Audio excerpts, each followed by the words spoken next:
विठ्ठल विठ्ठल जय हरी विठ्ठल विठ्ठल विठ्ठल जय हरी विठ्ठल. निघाले तुकोबा, निघाली माऊली, भक्तांची साऊली विठुराय. पाऊले चालती मुखे हरिनाम, सुखे चारिधाम विठुराय. माऊलीत मूर्ती विठ्ठलाची. वारी कवितेची. माझे माहेर पंढरी आहे भिवरेच्या तीरी, असं म्हणत महाराष्ट्रभरातले समस्त वारकरी आता पंढरपूरच्या दिशेने निघालेले आहेत. स्वाभाविक आहे, कारण आपल्या सगळ्यांची मायबाप असलेली विठू माऊली रुक्मिणी माता ज्या पंढरपूरमध्ये आहे, त्यांचं दर्शन करण्यासाठी राज्यभरातले वारकरी आता पंढरपूरच्या दिशेने निघालेले आहेत. माझी जीवीची आवडी पंढरपुरा नेईन गुढी, पांडुरंगी मन रंगले गोविंदाचे गुणी वेधले, असं ज्ञानोबा माऊली म्हणतात. आणि हे सगळं जे भारावलेपण आहे, हा सगळा जो आषाढातला सोहळा आहे, या आषाढाच्या सोहळ्यामध्ये एक कवितेचा वारकरी म्हणून आम्ही सगळेजण या तुमच्या दिंडीमध्ये सहभागी झालेलो आहोत. आपली दिंडी जी आहे ती महर्षी पाराशर ऋषींची दिंडी आहे. महर्षी पाराशर ऋषी वारकरी सेवा मंडळ आणि मातोश्री प्रतिष्ठान पारनेर यांच्या माध्यमातून हे सगळे आम्ही कवितेतले जे काही वारकरी आहोत, हे कवितेची दिंडी घेऊन तुमच्यासोबत आता पंढरपूरच्या दिशेने निघालेलो आहोत. मुळातच आपली संतांची परंपरा काय सांगते?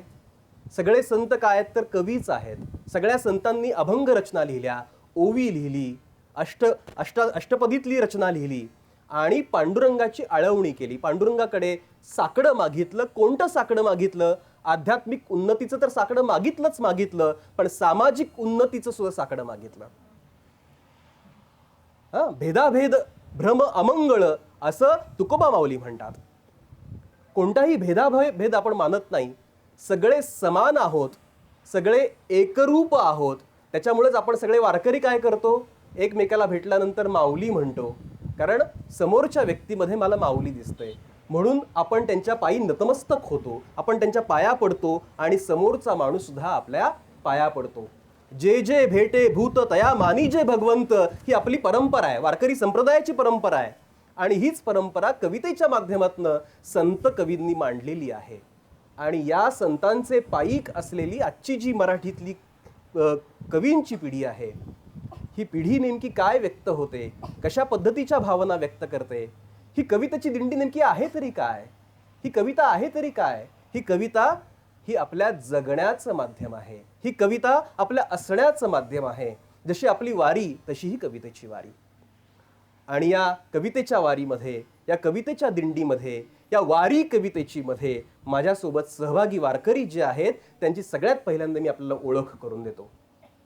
माझ्या उजव्या बाजूला बसलेले जे आहेत ते भरत दौंडकर. भरत दौंडकर हे महाराष्ट्राला आता ख्यातकीर्त असलेलं नाव आहे. गोफणीतून निसटलेला दगड नावाचा कविता संग्रह त्यांच्या नावावरती आहे. अनेक पुरस्कार त्यांना मिळालेले आहेत.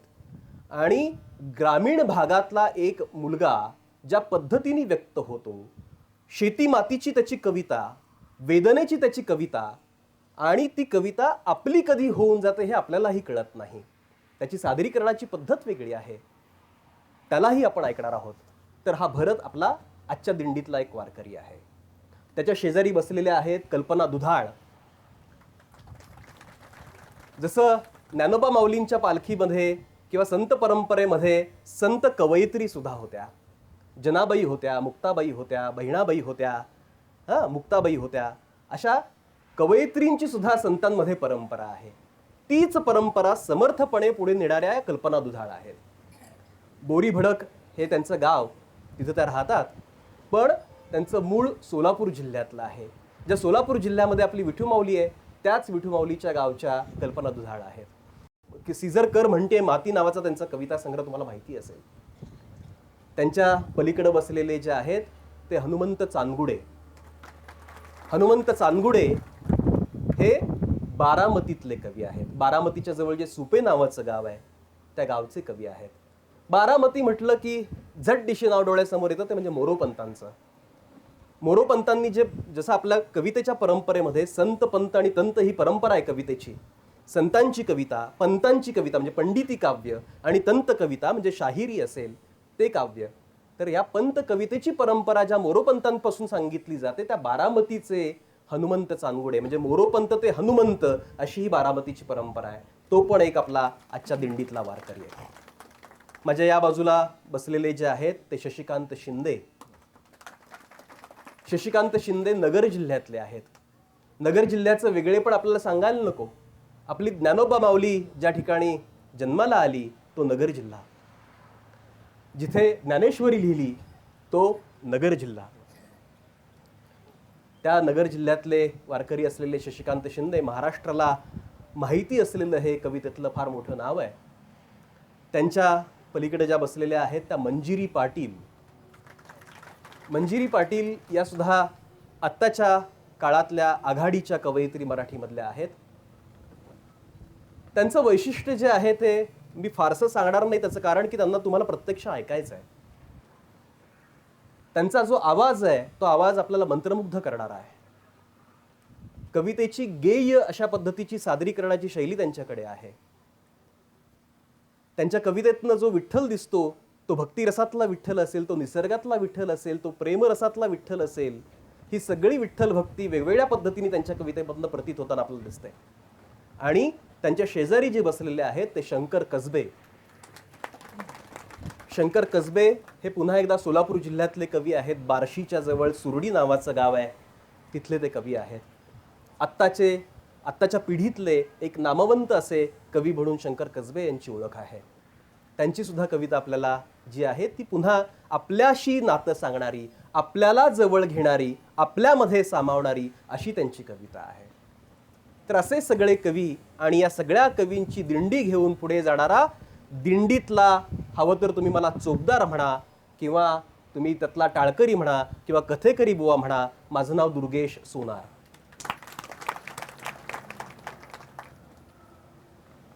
ज्या दिशेने आपण निघालोय त्या पंढरपूरचा मी मूळचा आहे.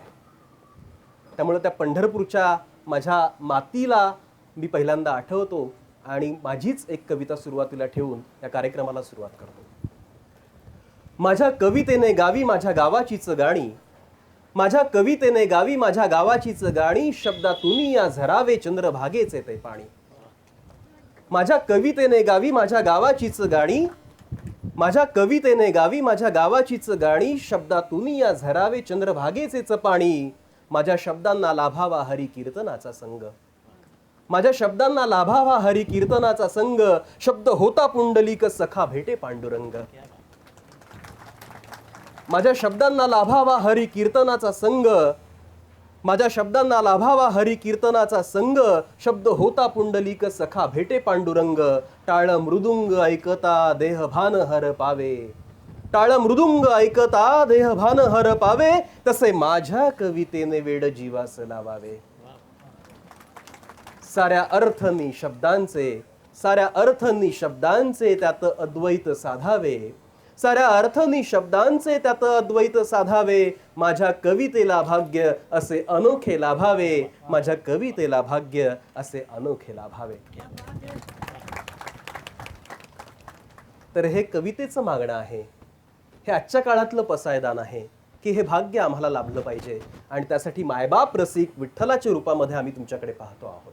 माऊलीत मूर्ती विठ्ठलाची, वारी कवितेची.